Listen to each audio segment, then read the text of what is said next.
O fim de uma nova era.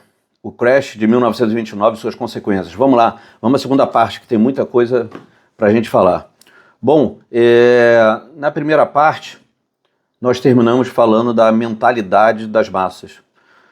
E agora, falando do que aconteceu, eu lembro de uma citação que está no livro que foi bem interessante. E foi falado o seguinte: um grupo manterá um estado de dissonância cognitiva até que a dor supere a recompensa. Em 3 de setembro de 1929, a dor superou a recompensa em Nova York. Esse dia foi o pico do Dow Jones, em 381,17 pontos. Em 4 de outubro, vendo a queda já na venda de imóveis, o diretor da GM falou que o fim da expansão já estava próximo. Uma semana depois, o Departamento de Serviços Públicos negou um desdobramento de ações de uma empresa, alegando que os especuladores já tinham levado o preço da ação muito acima do preço justo. Surgiram boatos de um especulador, que esse é muito famoso, Jesse Livermore. Ele estaria com um pool de especuladores baixistas para jogar a bolsa para baixo. Ele acabou recebendo uma mala postal cheia de ameaça de morte e correu para desmentir isso aí. E 24 de outubro, sim, que a coisa começou. 24 de outubro ficou conhecido como a Quinta-feira Negra. Não teve nenhum aperto financeiro, quebra de banco, falência de corretora, nada desse tipo. Mas o pânico se instalou na Bolsa. Banqueiros correram para tentar apagar o incêndio, fizeram uma reunião no escritório do JP Morgan, e a Bolsa fechou até com 1,96 para baixo, bem tranquilo. Mas o giro tinha sido grande, o volume muito grande. No dia 28, segunda-feira, um desastre. Menos 13 no Dow Jones.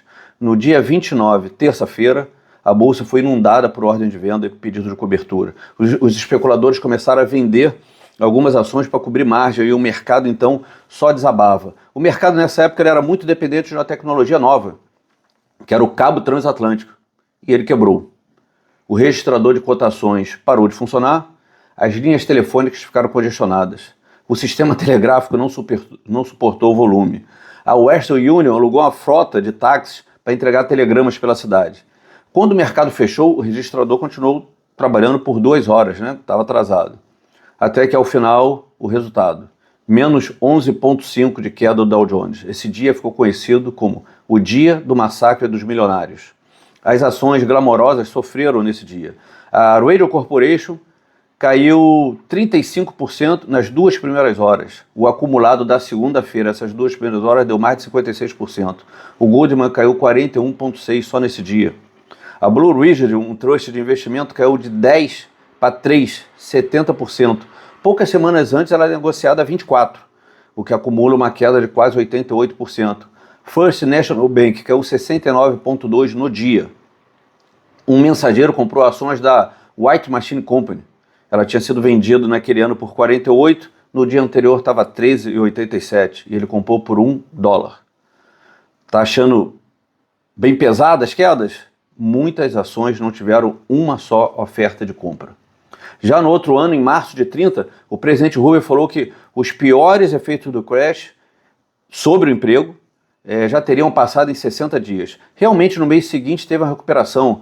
O índice subiu quase 50%. Mais tarde, essa recuperação foi carinhosamente chamada de a recuperação dos otários. A partir daí, o Dow Jones voltou a uma trajetória de queda até o verão de 32, quando atingiu 41,88 pontos. Isso dá 89% de queda.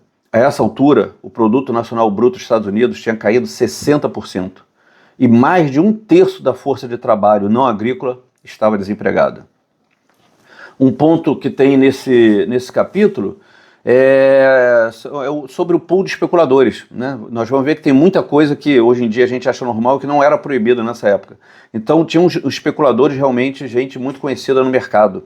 E o destino deles não foi dos melhores. Tem um cara chamado Ivan Kreuger, se é assim que se fala, um sueco, chamado de o rei dos fósforos. Ele controlava 3/4 da produção de fósforos no mundo.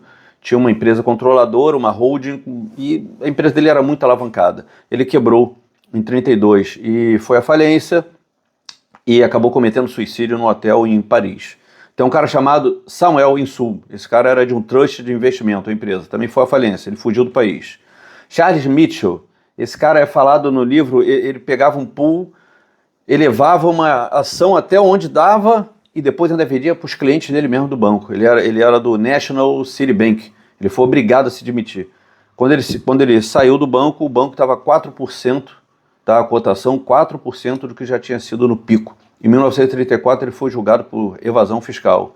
Outro famoso, William Duran, fundador da GM. Todas as suas ações foram liquidadas em 1936 e ele teve sua falência decretada. Ficou com dívidas de quase 1 milhão e arrumou um emprego temporário de lavador de pratos em Nova York.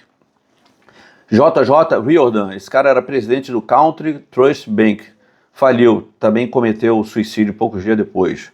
O Jesse Livermore, que é um especulador muito famoso, né, ganhou sua fortuna em 1907, ele perdeu 32 milhões, também não conseguiu se levantar mais, em 1934 teve sua falência decretada, ele acabou se matando 6 anos depois, não ali no burburinho do crash. Também tinha um cara chamado Mike Meehan, esse cara no verão de 29, provavelmente uma questão de marketing, ele criou uma corretora em um transatlântico, usava a maravilhosa tecnologia do rádio, que era uma grande tecnologia na época. Ele perdeu 40 milhões e em 1936 foi internado em um asilo para loucos. Esse foi o fim desses principais especuladores. Foi então que o governo se mexeu, né?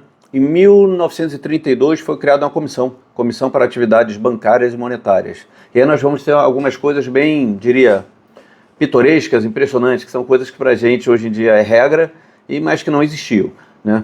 Então, por exemplo, em 1933 separaram as atividades de investimentos e atividades comerciais. É isso mesmo, não existia banco só para investimento e um banco comercial. Era tudo uma coisa só. Impressionante, a capacidade de empréstimo dos bancos parou de variar de acordo com a cotação. Então, se um banco tinha ação a 10 e foi a 15, ele aumentou sua capacidade de empréstimo. Na verdade, era só uma cotação de mercado, mas era assim que funcionava. Foram proibidos pool no mercado acionário, vários especuladores se juntavam num pool para mexer no mercado. Foi proibido fazer transações com informações privilegiadas, é isso mesmo, não era proibido. Foi proibido manipulação de mercado, não era proibido. E o Fed passou então a ter poderes para limitar os empréstimos de margem. Também foi criada nessa época a SEC, a CVM deles, e foram estabelecidas regras para a venda descoberta. Parece, eu não pesquisei, que até o imposto que nós pagamos de ganho de capital saiu dessa época, porque tem numa passagem Keynes falando que uma cura para o mal da especulação era ter um imposto sobre ganho de capital. Assim as pessoas não iam ficar comprando e vendendo tanto, iam ter uma visão de mais longo prazo. Até concordo. Bom, característica da bolha já é a quarta bolha, nada de novo, né? Mas é impressionante a força desse movimento de rebanho, né? Desse movimento de manada. Parece que independente da época, nacionalidade, sexo ou raça, é sempre o mesmo destino.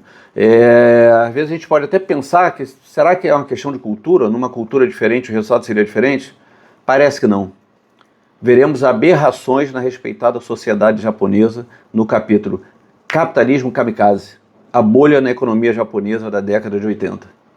E realmente é impressionante. Mas isso a gente vai ver no próximo vídeo. Até lá!